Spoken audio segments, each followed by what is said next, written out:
Hi everybody, this is Leo Vallant with the fourth and final part of my The White Light Paramahamsa Swan Dream series.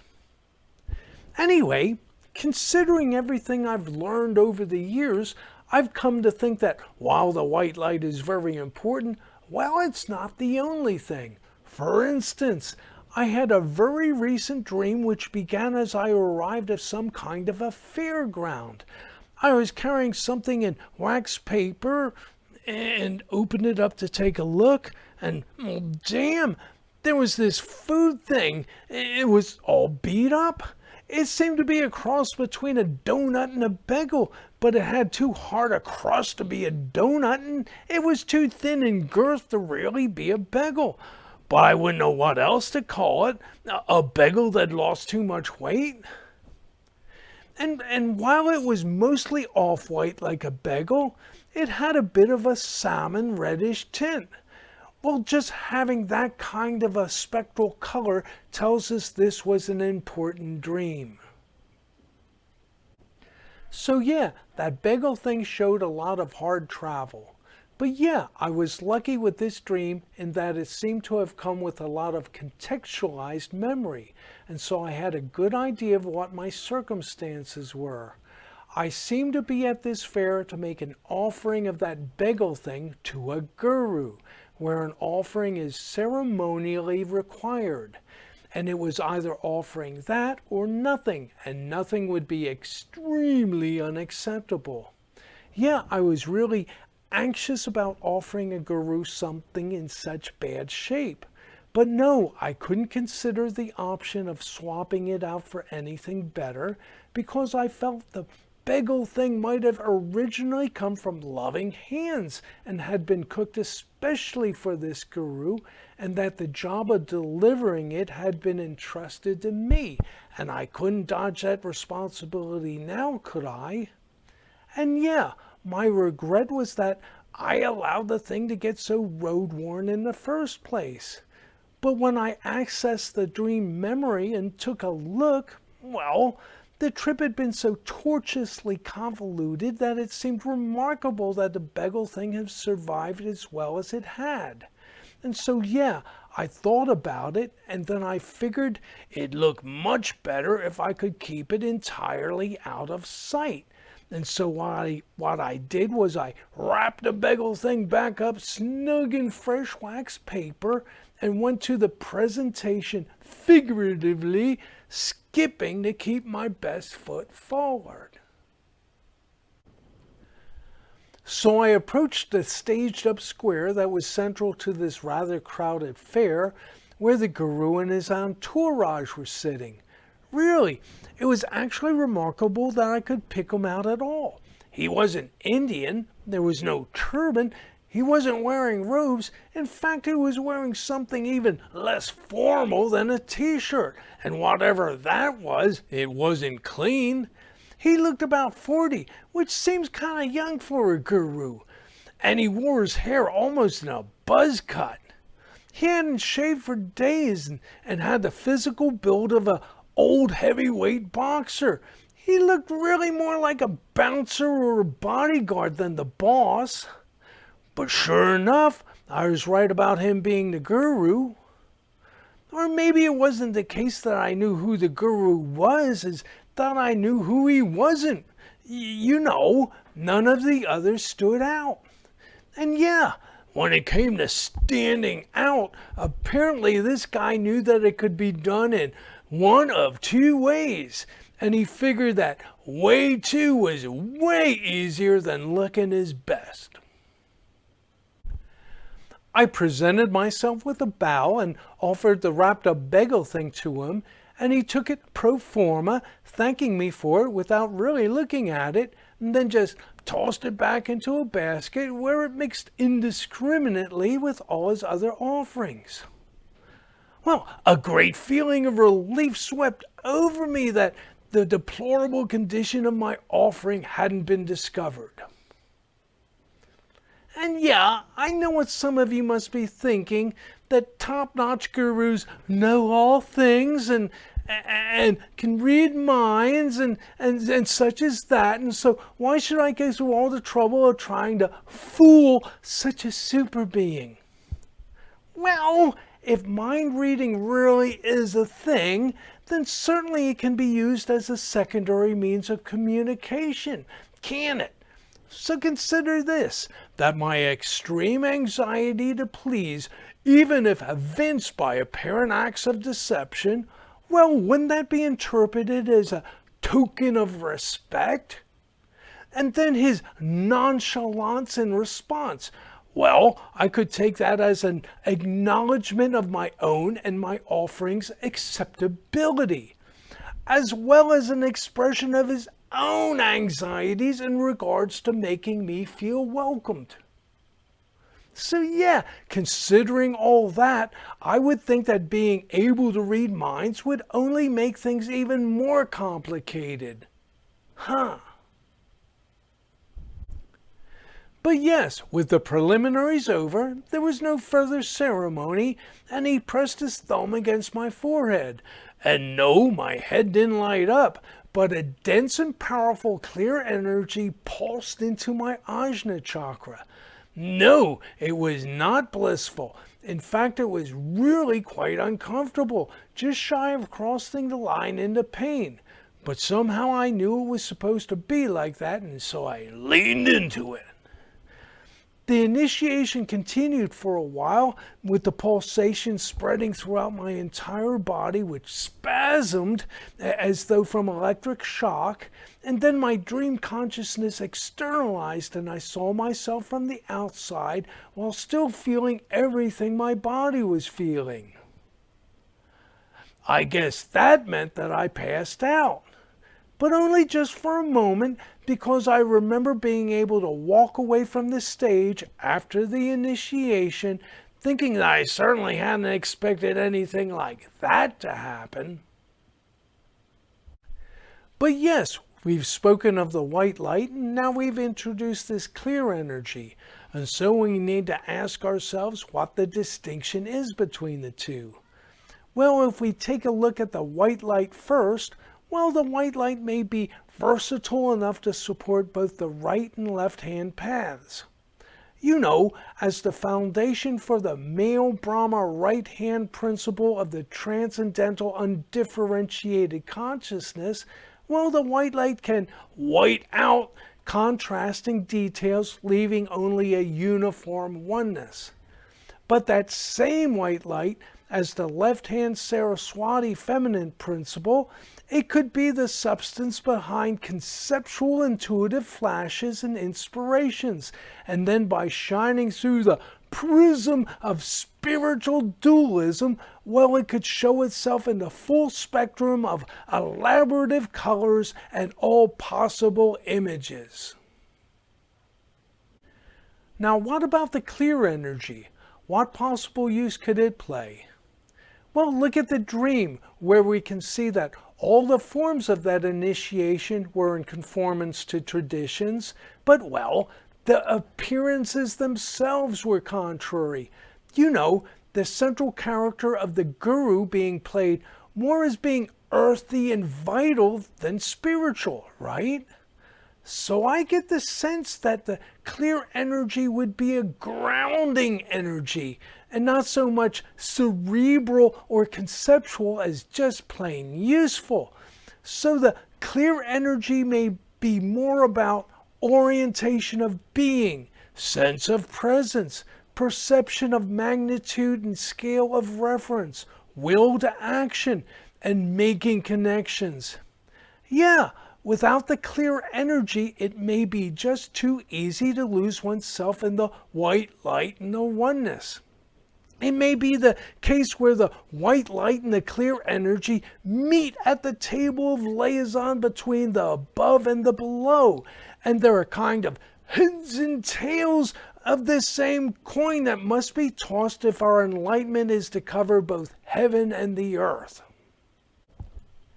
But then we would have the problem where the right-hand path, the enlightenment of Brahma, would really have no use for the clear energy. After all, they want to get lost in the white light. They don't care to liaison with any part of duality. It may be the case that while both paths may utilize the white light, that only the left-hand path of Saraswathi can have any use for the clear energy. Heck, the clear energy quite simply may be what duality is made of or based on. But the right-hand path, not having any use for the clear energy, is just part of the problem. The bigger issue may be the Transcendentalist contempt for us.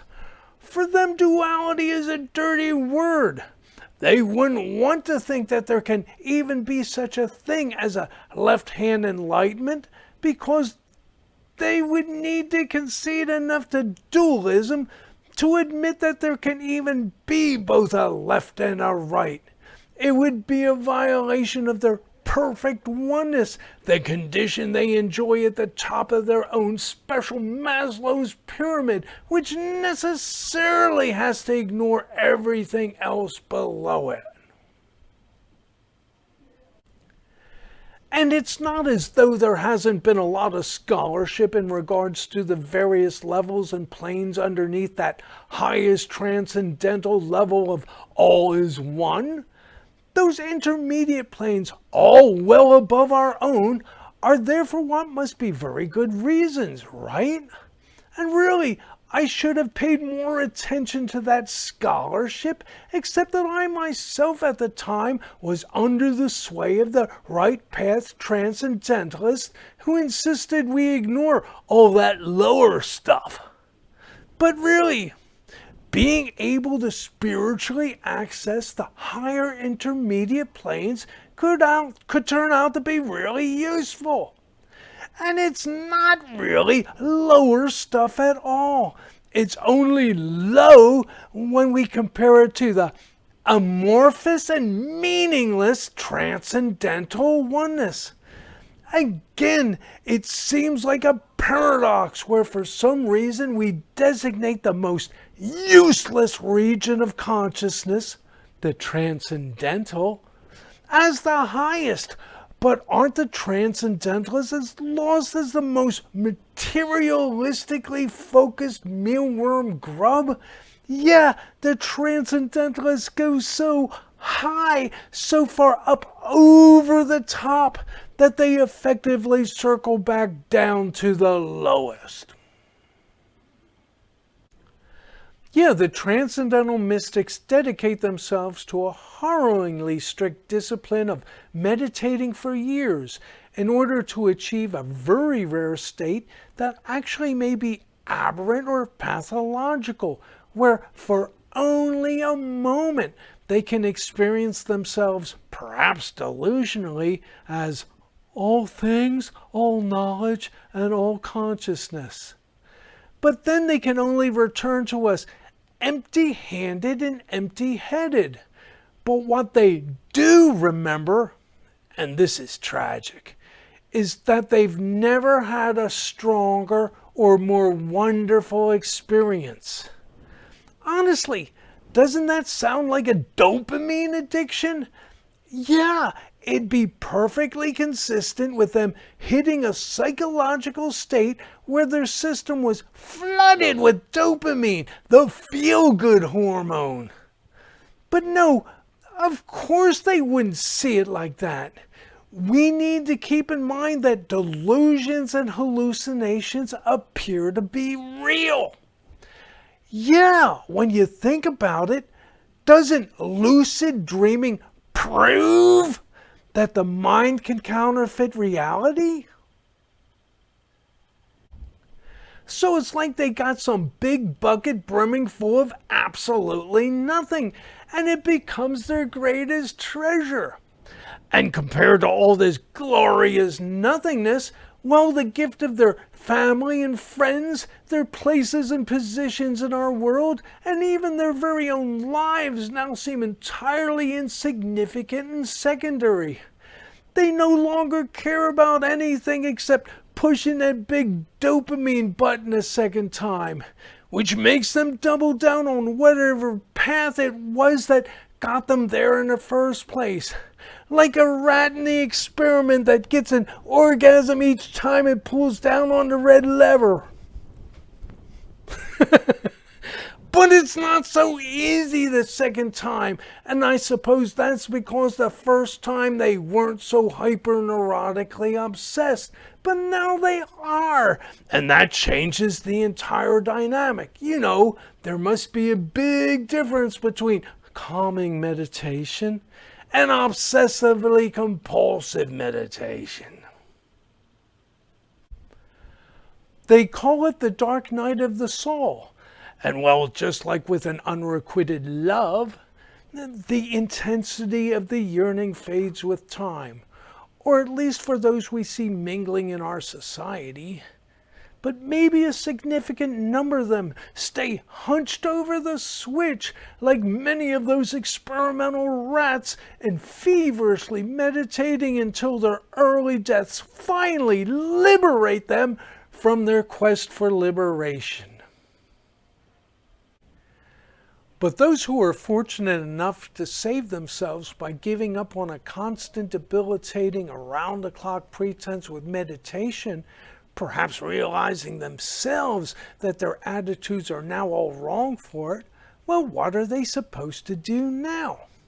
The way I see it is, whether they are aware of the puzzling paradox they get themselves into or not, well, many of them find their purpose in life by proselytizing for their transcendentalism in what they call an illusory universe, but which we call our society. Yeah, since their lives have lost all meaning, they have nothing better to do but to tell us our lives are meaningless. But we're busy doing a lot of cool stuff, aren't we? And if they should look at what they themselves are doing now, well, haven't they readopted all the same goal-oriented, seek the good, avoid the bad behaviors that characterize our dualist orientation? How are they not acting exactly like us now? Yeah, they're using our duality dynamics to tell us that we need to escape from duality? Yeah, this is a paradox they actually recognize themselves. Their gurus call it using one thorn to extract another. But yeah, that's them admitting that dualism works for them too. So it's kind of hypocritical that they should dump on us for it, isn't it? Yeah, that's what they're doing. And sure, maybe we should be more sympathetic to their plight. After all, well, knowing what happened to them psychologically, the poor devils, well, yeah, we can understand that they're convinced of the world's comparative worthlessness. But we ourselves should know better, and yet their intensity and conviction makes them seem persuasive and trustworthy. So we let them talk us into not caring too, and turn our backs on our world and all our friends? They spread their darkness across the face of the earth and call it light. All the names they have for it: enlightenment, liberation, realization, God consciousness, nirvana, satori, samadhi. Well, they're all just euphemisms for a dopamine addiction, aren't they? But the big kicker for them is simply the raw sensuality of it. No, it's not God. It's just the greatest high they've ever had. Yeah, check out some of their videos. Without even blushing, they compare it to like some super big, sloppy, expanded field orgasm. Yeah, that prim and dainty Miriam, follower of that Sikh guru Thakur Singh that I was talking about in part 3, well, in her video, she talks about orgasmically squirting out through the top of her head to achieve nirvana. Ew, yuck! Yeah, right? How big a cigarette do you need to smoke after one like that? You know, this is the kind of stuff we'd expect drug addicts be talking about. You know, like shooting up heroin laced with LSD and psilocybin mushrooms and just a inch of meth, man, to keep things lively. All while having vibrating sex toys shoved up everywhere the sun don't shine. Yuck! Yeah, I know there's plenty of people who try anything once, but it's not exactly a noble quest, is it? It just sounds really creepy, doesn't it? But we're expected to give up our lives and our world for something almost exactly just like that. Yeah, and this is what I mean when I speak of a huge wraparound spiritual paradox. That unless it is a paradox, well, it wouldn't make any sense at all. So how do they dare denigrate us, and why do we take it from them? We need to realize that we have the better deal going on here. The left-hand path of Saraswathi is the much better enlightenment. It's the discerning of truths in and behind our moral and aesthetic values, and finding perfections in the kaleidoscopic randomity of all things. Of discerning answers where most people don't even see the questions, in defying the dry narrative of prosaic prose and flights of poetry, in shortcutting the careful stilted transections between A, B, and C with intuitive leaps to Omega. Yeah, the mystics can swoon over the memory of their eternal moment in the lap of God. But that's all while we're every day singing, laughing, acting up, playing, and making really cool stuff. Yeah, those transcendental nihilists can only come to us empty-handed and empty-headed, while we artists and creators, under the protective wings of Saraswati's big bird, well, we have something to show for all our troubles, our art, poetry, engineering feats, and life performances. But what does all this mean in regards to my dream? Yeah, remember that? Well, we should know enough by now to be able to walk through that dream and call out all the actions, right? But yeah, let's start by considering the rifle and my terrorist hijacker persona. My attempting to impose my will upon the girl, well, that presented a clash between my vital earth material energies against the girl goddess's own spiritual energies, and such a conflict would need to be resolved, and such it was. Yeah, the rifle just vanishes, and my tone with the driver and the passengers becomes civil and polite. Then my going lucid in the dream was an onset of awareness and discernment into the truth of things. And then my deciding to levitate and meditate was a conscious turn from the mundane railroad freight yard to the spiritual getaway. You know, the extraction that I'd been seeking ever since mission complete, when I had nothing more to accomplish than simply to melt away. So yeah, everything resolved in the girl's favor, and then was ceremoniously consummated by my being zapped with her white light, which came from beyond this dimension, you know, through the portal that had formed up out of the rip in reality and had even taken up a form. You know, the emblem of her legendary vehicle, the Paramahamsa Swan. Certainly that put the brand of Saraswathi upon my brow. Now I can't say whether or not I was technically enlightened, because, well, what exactly would qualify as being enlightened when your initiation is into Saraswati's school of arts and knowledge, except maybe just that simple access to her intuitive flashes that come in any regards as long as one remains artistically, socially, and intellectually active, right? But yes, now we're left with one remaining puzzle, concerning whether there was a conflict between this old white light dream and the recent grungy guru's clear energy initiation dream. Remember that in that white light dream, my vital energy, symbolized by the rifle, it had been taken away from me, leaving me disarmed. Well, that rifle symbol really wasn't much of a big deal, was it? It had been an old obsolete one-shot and miss energy where I couldn't hit what I was aiming at anyway, and on the bus I wouldn't have had the will to shoot anybody anyhow. But with my recent grungy guru dream, well, hasn't the vital energy been returned to me, but now in some kind of sanctified form, after a formal and official initiation, and by a guru, if not so clean and tidy, was nonetheless notable for his size, strength, and gravitas.